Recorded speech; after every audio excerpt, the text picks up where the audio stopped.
Kasi napakalinaw. Umalis ka sa Pilipinas, qualified driver, hindi lamang kotse, professional pa. At simula 2014 hanggang sa huling uwi mo dito na nagbakasyon ka lang ng maikling panahon, eh base sa mga dokumento mo, ikaw ay employed as driver, professional driver. Kaya napakahalaga. Dahil kung ipagpalagay natin na hindi maging maayos ito, ay para ka nang pinutulan ng maayos at marangal na hanapbuhay.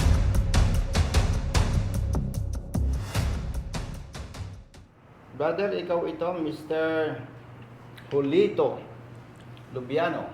Yes, sir. Saan ang probinsya mo? Matag Oblate, sir. Leyte. Matag Oblate, yeah. Bah, layo mo pala. No? Bali, pinaka-city namin, Ormoc City. By the way, magandang hapon po sa ating mga kababayan, Luzon, Visayas at Mindanao. Sa araw na ito po, January 7, 2026. Tama na, no, Brother Matt? Yes po. Kahapon, hindi eh. Wala po tayong schedule na mag-live streaming ngayon. Pero tawag ng pangangailangan dahil mayroon po tayong kababayan, brother na balikbayan. Siya po ay taga Leyte. At habang kami po ay nag-uusap kanina, Brother Matt, Yes po. sabi ko, Brother Lito, okay lang ba sa'yo na yung ating pag-uusap ay i-record natin live para bang educational purposes, para yung mga ganitong nakakaranas ng ganitong problema ay mayroon ding advanced knowledge or information. Marami na po akong nadidinig na simula noong Brother Matt, Yes po. yung dating system sa LTO, yung kung nadidinig po natin, yung Stradcom, ito yung service provider, Brother Matt, Yes po. at pinalitan ito ng LTMS po. Dermalag, LTMS po. yung LTMS, yung system, service provider. Marami na tayo, Brother Matt, nadidinig na may mga kababayan tayong OFWs, kaparehas ni Brother Lito, Apo. na ang hanap buhay sa ibang bansa ay driver. Siyempre, nasa ibang bansa, dumarating sa punto na na-expire yung kanilang lisensya. At kapag nandito na sila, magre-renew ang isang paulit-ulit nating nadidinig. Yung renewal ng kanilang lisensya, yung restriction code particular. Tama. Akala ko chismis lang. Kasi puro bali-balita lang na sila ay nagmamaneho hindi lamang ng small vehicles, yung 4 wheels, yung iba pa nga, truck. Sa madaling salita, yung mas malaki do sa regular na minamaneho natin, yung mga kotse. Pero kapag sila ay nag-renew na, mababago na yung category, yung restriction code ng kanilang lisensya. At dahil doon, malaking problema ito. Yun yung kanilang hanap buhay, nag-expire yung lisensya sa Pilipinas, then pag nag-renew, matatapyas, matatanggal yung ibang restriction code. Eh yun ang ginagamit nila, Brother Matt, na qualification Tama. sa kanilang hanap buhay abroad. Kaya malaking problema ito. Itong mga nadidinig kong ganitong problema ay hindi lang isa o dadalawang beses. Tama. At hindi naman tayo nanghuhusga, pero alam mo, pag may problema, may pera. Yan ang po ang kasunod na. Di ba? Yan ang po. At alam ko na yan ay hindi ko konsintihin ng liderato ng LTO, si Assistant Secretary Marcos B. Lacanilaw.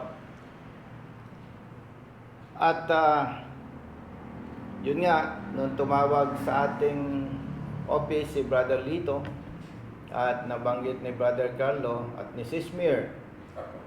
na may kababayan tayong OFW na may problema, sabi ko, mas makakabuti kung makausap na natin siya para malaman natin kung ano ba talaga ang problema.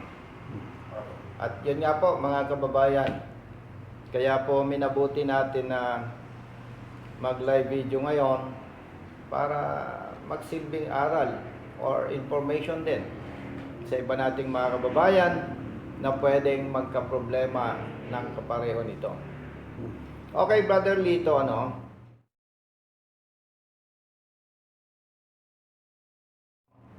Sa ating pag-uusap kanina, ikaw pala ay 2014 pumunta na sa ibang bansa. Tama ba? Yes, sir. Saang bansa yon? Bansang Qatar po. Qatar. Qatar po. Mm. At base dito sa iyong employment certificate, yung unang trabaho mo mismo ay bilang driver. Yes po. Tama? And sabi mo, 12 years ka na? More Yes. than 12 years? Yeah. Yes, sir. Sa ibang bansa, no? Siyempre, Brother Matt, kasi binanggit ko yung 12 years. Baka pag dumiretso akong pagbanggit na 3 company na ang pinanggalingan niya, baka magkaroon ng impression ng iba nating mga kababayan, siguro pasaway ito. No, laging minamalas. Kaya binanggit ko yun mahalagang matinig na ating mga kababayan na pag sinabi ko agad, Brother Matt, ikaw pala 3 company nang napuntahan. Kung hindi ko babanggitin yung 12 years, sasabihin ng iba, siguro ito pasaway Tapos lalapit pa kay Colonel Busita. Tapos nung nakaraan namang eleksyon, hindi bumoto. Chismis, maikling marites lang. Nung nakaraan eleksyon ba, bumoto ka o hindi? Hindi po kasi kami nakapag-register doon sa... No problem. Kasi hindi naman tayo nagdi-demand ng boto. Sabi ko nga, Brother Matt, nung nangangampanya tayo, kung may tiwala kay Colonel Busita, iboto at ipangampanya. Kung wala, huwag nang mag-isip pa. Humanap ng iba. No? Ganun lang, simple. Kasi, Brother Lito, no, may singit ko lang, ang tunay na public service hindi dapat pinipilit. Tama po. Hindi ko pwedeng ipilit sa iyo na magtiwala ka. Hindi ko pwedeng sabihin sa ating mga kababayan, magtiwala kayo sa akin. Hindi ko pwedeng ipilit yan. Tama. At ang tunay na public service naman, yon ay makikita sa gawa. No? Hindi sa kwento, hindi sa pangako kapag eleksyon. Kasi alam mo, ayaw ko na lang ko yung Brother Matt. Nung nakaraang kampanyahan, ang gaganda ng pangako Pero parang wala na akong maalala kung may tinupad sila. Anyway, yun naman kaya kita binibiro para medyo maging relax ka. Medyo, ano siya boss medyo bakit nakakabahan. Feeling ano ka lang, okay lang. Kasi alam ko, first time kang ma-live video, ano? First time po. Paano ngayon kung mayroon kang tinatago ang chika babes? Wala po. Wala? Wala. O sige, let us continue. So, 12 years ka abroad. Magto-12 po ngayong July. Yes. Magto-12 po. At base sa certificate of employment mo, 3 ito. Okay? Magaganda yung company. Lahat nung nilipatan mo, puro driver ano? Opo, puro driver po ang trabaho. At syempre, bilang bihasa at professional driver, lumilipat kasi Brother Matt, dati ka rin Yes po. nagtrabaho sa abroad, di ba? Yes po. Siyempre, para ding sa local, Pilipinas. Apo. Pag may opportunity, naka 3 years ka dito, yung end of contract mo, hahanap ka ng mas maganda. Yun po talaga. Yun ang Opo. Medyo mas mataas na sweldo. Yun. Mas magandang sweldo. Huwag mo nang sabing medyo mas mataas kasi hindi naman kami magsasabi sa'yo na ang size ng sapatos ko 7.5. Relax ka lang. Opo. No? Bawal ang kotong dito. Opo. Sinasabi ko lang. Pero relax ka lang. Joke lang yan. Pinapatawa kita. So, 3 company, mga kababayan, ang pinanggalingan ni Brother Lito since 2014 hanggang nitong huling uwi niya, 2025. Yes po. Siya, Brother Matt, Yes po. ay naghahanap buhay bilang driver. At ang minamaneho mong driver na pinakamalaki, nung nag-usap tayo, Coaster. Coaster. Coaster po. Brother, ang Coaster, para sa hindi nakakaalam, ito yung mas maliit sa regular na bus. Opo. Tama ba ako? Minibus po. Opo. Minibus. Ibig sabihin, Brother Matt, kung yung iyong restriction code ay allowed ka na magmaneho ng kotse, hindi pwede sa Minibus po. minibus o coaster. Tama? Yes po. Hindi. Okay. At siya ay qualified dahil noong siya ay pumunta sa ibang bansa, yung restriction code ng kanyang dating lisensya ay 2, 3, 8. and 8. Yung 8, malaki yun ah. Pan-trailer po. Pang trailer. So, overqualified siya. Okay. Siyempre, Brother Matt, at sa akala mo natin mga kababayan, si Brother Lito ay nasa ibang bansa, hindi naman tama. Brother Matt, na dahil mag-expire yung kanyang lisensya, kailangan umuwi siya. Tama po.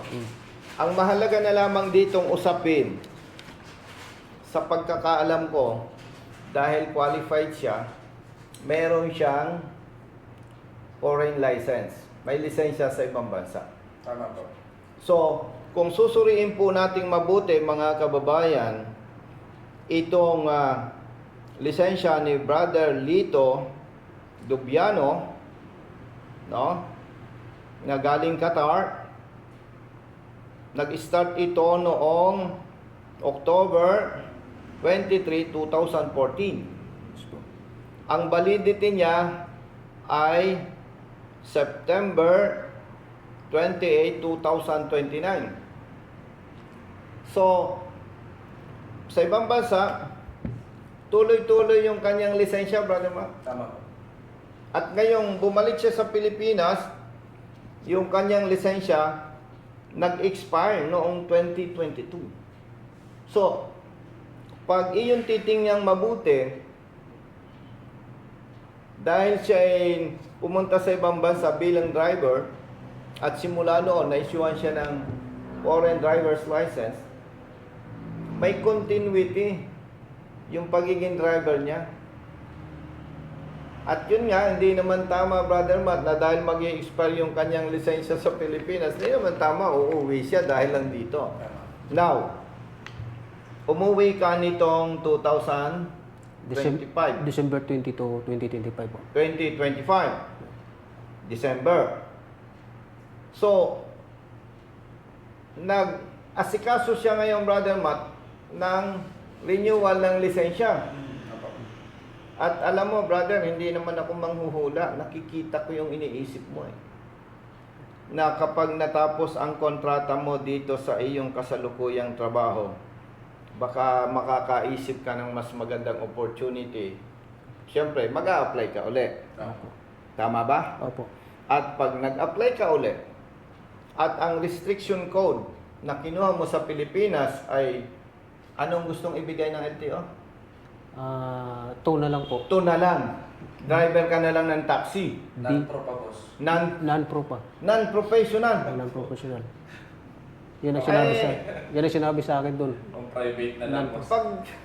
Pag in-accept nito, tapos na. Kaya nga, Tatapusin mo na lang ang kontrata mo. kaya nga po. Tama ba ako? Balik na ako sa Balik ka na lang sa janitor. By the way, hindi po natin nahawak ang janitor. No? Baka magtatampo yung iba.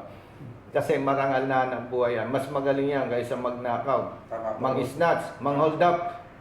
No? Walang ano yan, walang pang-iinsulto.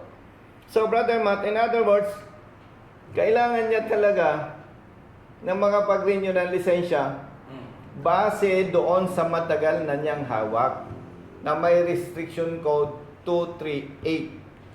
At kung binago ng LTO ang description, dapat equivalent. Tama po. Tama ba ka, brother? Opo. Yun ang ini-expect mo, no? Yes po. At kahit naman mababa ang pinag-aralan natin ng iba natin mga kababayan, madaling intindihin yun eh. Di ba? Tama. So, malaki nga ang problema mo. At mabuti, Brother Matt, at tumawag siya sa ating opisina, nakausap si Sismer at si Brother Carlo, tinanong sa akin parang kagabi. Sabi ko, nung tumawag ka, brother, nasa LTO ka na, no? Nasa LTO po. Nasa At LTO. natakot ka dahil ay bibigay, restriction code mo ay equivalent ng 2, 2. pang, Non-professional. pang kotse, private pa. Oo po. Hindi pwede mag-drive. Non-professional, no? Hindi pwede mag-drive ng Oh. public. So, disgrasya ang hanap buhay niya. Wala talaga po. Ay mabuti sana kung mayroong kayang ibigay ang Pilipinas na hanap buhay sa kanya, nakapareho nito. Kaya nga po. Okay? Kaya Brother Matt, ang in-advise natin kay Brother Lito, hold. Huwag kang mag-apply. Kasi pagka na-receive mo na yung non-professional driver's license with restriction code equivalent sa 2, ibang kwento na yan. Parang in-accept mo na, ano? Single parent pa siya, boss, kapatid niya. Single parent. Single parents pa po. 3 yung anak. Tatlong anak mo. Opo. Ilang taon ang bunso? 16 po. 16. Huwag kang ma-open. Nasa misis mo. Namatay na po. Namatay? 2009 pa po. 2009. Sorry kung medyo na-touch ko yung puso mo No? Nung namatay siya, nasa Pilipinas ka pa. That time nasa Saudi Riyadh po ako. Tapos umuwi lang po ako. Nagpa-chemotherapy hanggang namatay po siya. Nagpa-chemo. Oh, Nabanggit mo din lang. Ano naging sakit niya? Nisopharyngeal cancer po. Ano yun? Nisopharyngeal cancer. Hindi ko alam. Hindi familiar. Dito po sa parang sa Ngalangala. Sa dito sa nagkaroon ng infection dito, no? sa Ngalangala may bukol daw po sa yung parang kampana natin. Pero alam mo kapatid, no? Hindi naman ako ang Diyos. Tayo kapag pinanganak may nakatakda na. Tama po. At dapat marunong tayong tumanggap. At nakikita ko naman sa'yo, na-touch ka lang. Pero natanggap mo na nandyan yan. At alam mo sa Kristiyano, even sa mga kapatid na Muslim, yung pagkamatay ng katawan lupa, hindi ano yun, Brother Matt? Yes, boss. Ano nga ba yun? Hindi kasi ako reliyosong tao, kaya hindi ko ma-explain. Kumbaga sa kanila, masakit sa ating kalooban, pero kapayapaan ang kapalit daw noon. Amen po. Kaya yung mga Christian, pag namatay ng kapamilya, nasasaktan pero nakikita mo masaya sila. No, mahirap intindihin yun, brother, pagka, alam mo, pag hindi, At isa sa mga bagay na dapat nating matanggap, kahit isang hibla ng buhok natin, hindi natin pag-aari. Tama po. Lalo't higit yung ating asawa o anak. Yan ay pinahiram ng Diyos sa atin, na kapatid. Pero hanga ako sa iyo dahil makikita sa iyong appearance na talagang inilalaban mo yung 3 mong anak, no? Opo. Oo. At Brother Matt, napakabigat sa kanya kung yung kanyang lisensya hindi niya ma-renew ng tama. Hindi ako. Oo, kasi pag hindi niya na-renew ng tama, mapuputol yung kanyang hanap buhay. Mismo po. Ang hirap ng buhay sa Pilipinas. Kaya nga po. Siguro kung ikaw ay contractor, flood control, pero mahirap din. Mahirap po yun. Mapipris yung iyong asset. Bravo. Brother Matt, no? Pinapatawa lang kita Alam mo ba yung chismis sa flood control? Opo, nakikita Alam ko mo, po. nakita mo sa ibang bansa, no? Nakukulong na po eh. Oo, lubog na tayo sa utang, lubog pa sa baha. Kaya No? Pero yan ay nabanggit ko lang, ang buhay ay weather lang. Sabi ni Ernie Barong, Yeah po. No? Apo. Weather lang. Pero brother, natutuwa ako sa'yo, ang tibay mo. Kasi Kailangan po. tingin ko sa'yo kung nasa Pinas ka, 3 anak mo, wala kang hanap buhay, palagay ko nasa ano ka ngayon, Bilibid Prison, isa kang drug addict siguro, ano brother Matt? Yan na po. No? Yan na po. Yes. Pero dahil sa ginagawa mo na tinataguyod mo yung 3 mong anak, hindi ako ang Diyos, pero kumpiyansa ako, happy ang misis mo. Amen po. Amen? Amen. Okay. Punta na tayo sa main issue. Brother, hindi ako ang LTO chief, pero ako'y naniniwala na yung kalagayan mo ay masasagip ni ASEC Marcos Lacanilaw. Sana. Sana po. Kasi napakalinaw. Umalis ka sa Pilipinas, qualified driver, hindi lamang kotse, professional pa, at mas malaki pa sa kotse. At simula 2014, hanggang sa huling uwi mo dito na nagbakasyon ka lang ng maikling panahon, ay base sa mga dokumento mo, ikaw ay employed as driver, Opo. professional driver. Kaya napakahalaga.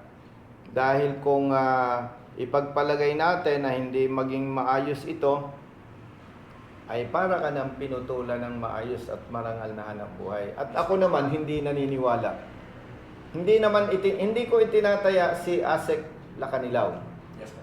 Yun ay personal ko lang opinion, assessment, kapatid. Kaya ready ka bukas, tatawag tayo kay LTO chief at idudulog natin itong problema mo. Kumbaga brother, malamang nagdasal ka at parte kami ng tugon ng Diyos para makatulong sa iyo. Kami ang tulay. Kasi brother Matt, alam mo, more than 30 years ako sa service. Hindi ko naman siya hinahamak. No? At siguro napansin mo din yan. Yes po. May mga pinupuntahan tayong government agency. Akala mo mga siga. Mismo po. Saksi. Di ba naalala mo yung pinuntahan natin? Hindi ko nababanggitin. Bawal daw ang video. Sabi ko, sino, kailan pa ninyo nabili itong establishment na to? Iharap nyo sa akin na inyong chief. Pambira, pagbabawalan tayong mag-video. Mismo. Masama mag-video ka kung nasa private facilities. Masamang mag-video ka kung ang pag-uusapan personal. Pero hindi naman tayo pumupunta sa kanila katulad nung sa BIR, Bureau of Immigration. Hindi naman tayo pupunta doon para makipagkwentuhan lang eh. Tama ba? Tama po. Kaya again, going back, dudulog tayo kay ASEC Lacanilaw. Maraming salamat po. Salamat po. Brother Matt, Yes po.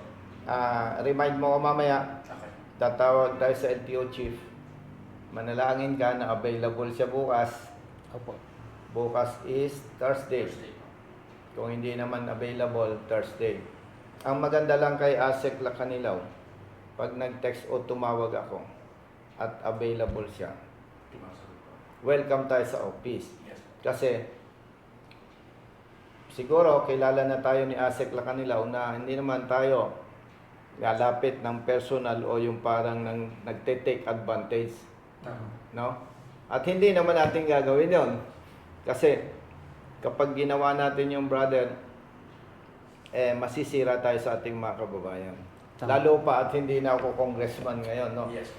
And we are very thankful na yung mga opisina, Brother Matt, na pinupuntahan natin, ay well accommodated pa naman tayo, no? Tama po. Hindi lang natin alam doon sa ibang opisina kung pagtalikod natin. So far po, wala naman tayo na-encounter.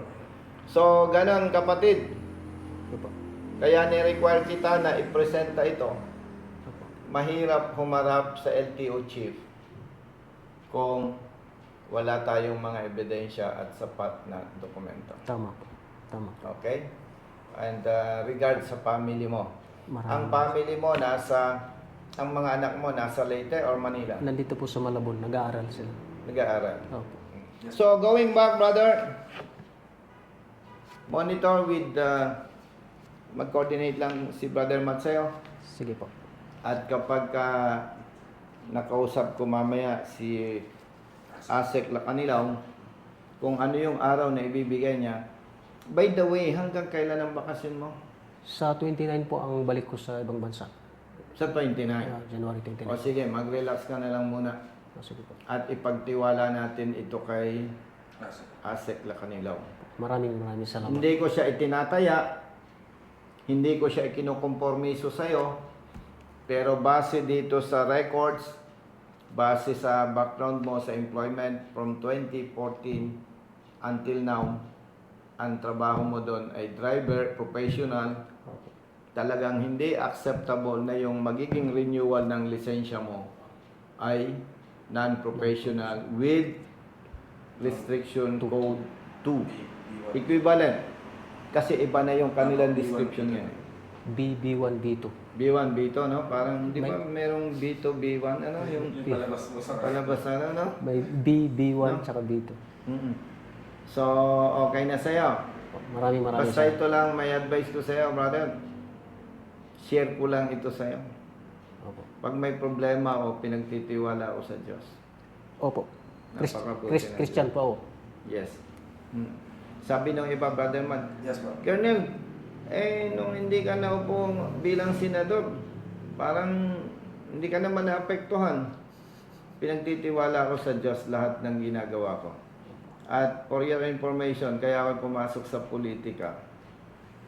Na-realize ng pamilya ko, na-realize ng mga kasama ko, paano pala pagpatay na si Colonel Busita?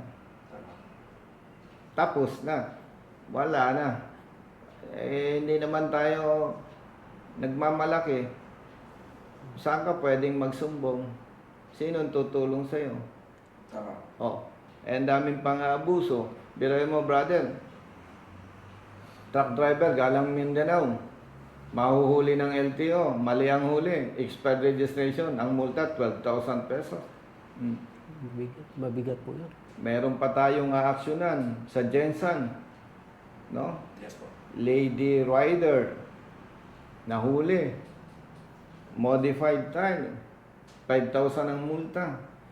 Ako, brother Matt, brother Lito, wala akong pakialam kung magmulta ang motorista ng mga yan. Kung malaki ang multa, wala akong pakialam kung Mali. tama ang huli. Tama. Batas yan eh. Oh. So, kaya ako'y pumasok sa politika para, brother Lito, pagpatay na ako, hindi naman tayo habang buhay eh. May batas na magpoprotekta sa mga motorista. Hindi na maaabuso. Pag mali ang huli sa'yo, nag-contest ka, panalo ka, babayaran ng danyos at paparusahan ang pulis o ang enforcer. Walang ganun ngayon eh. Brother Matt, pag mali ang huli sa'yo, nag-contest ka, cancel lang ang huli. Ano lang po yun? Tatawanan ka pa nung humuli. Alam mo kung ba't nila tinatawanan yung driver, yung rider na nag-contest? Nakabalan. Ang multa, 1,000. 3 beses nagpabalik-balik, absent sa trabaho, galing pa sa malayo. Siguro ang danyos 5,000, ay 1,000 lang yung nilabanan niyang multa na maling huli. Kaya tinatawanan siya eh. Kaya yon ang gusto natin. At pangalawa, Brother Lito, at banggitin sa ating mga kababayan, base sa datos, more or less 12,000 Pilipino ang namamatay sa aksidente. Taon-taon. Kaya nga po. More or less 70% dyan, Brother Matt, Yes, po. tatay. Ay ako bilang anak mahirap at lumaki sa bahay kubo, hindi ko naman ikinakahiya. Sa ordinaryong pamilya, pag namatay ang tatay, pasensya ha, miserable ang buhay ng pamilya. Tama. Ang mga anak, maswerte ang anak mo eh. Tatrabaho ka sa ibang bansa. Sa ordinaryong pamilya, pag namatay ang tatay una na miserable ang buhay ng anak. Hindi siguradong kakain 3 beses ang araw. Hindi siguradong makapag-aral yan. Lalaki yan, tambay, kakalaman sikmura. Gusto ring mabuhay. Gagawa ng masama. Kaya nga. Ay ang pinag-uusapan natin, Brother Matt, libo-libo. May statistics ako eh. So, isa sa plano natin, Brother Matt, kaya gusto nating makaupo sa mataas na posisyon para mapalakas natin ang advokasya na kung saan hindi man totally mawala, masakal at mapalit natin ang bilang ng mga namamatay sa vehicular accident. Ang nakakalungkot pa nga nito, Brother Matt, hindi naman ako may sabi. Galing din sa LTO, sa mga kaibigan natin. Galing din sa mga ibang accredited school ng LTO. Maraming sinususpende may mga sinuspended na ang LTO na accredited school. Ano yun? Tumatanggap ng non-appearance. Hindi mo na kailangan mag-seminar. Hindi mo na kailangan mag-test drive. Basta nagbayad ka. Alam mo, nakakabuisit yan, Brother Matt. Buhay ang pinag-uusapan eh. Hindi yung pera. Buhay at kinabukasan, ano pa? Pag hindi natin pinigilan na maraming namamatay na Pilipino, partikular itong mga tatay, maraming bata, ang direksyon, masira ang buhay at kinabukasan. So, ang ginigiba nitong vehicular accidents, itong road crashes, Brother Matt, pag inisip mo mabuti, ang ginigiba nito pamilya at sambayan ng Pilipino. Kasi nga, ang pinag-usapan natin, libo-libo. Kaya, yan yung nagtutulak sa atin na pumasok sa politika. Hindi tayo pwedeng maging mahina. Tama po. At hindi naman tayo nalulungkot dahil pinagtitiwala natin sa Diyos. Tama po yan. Siguro naman,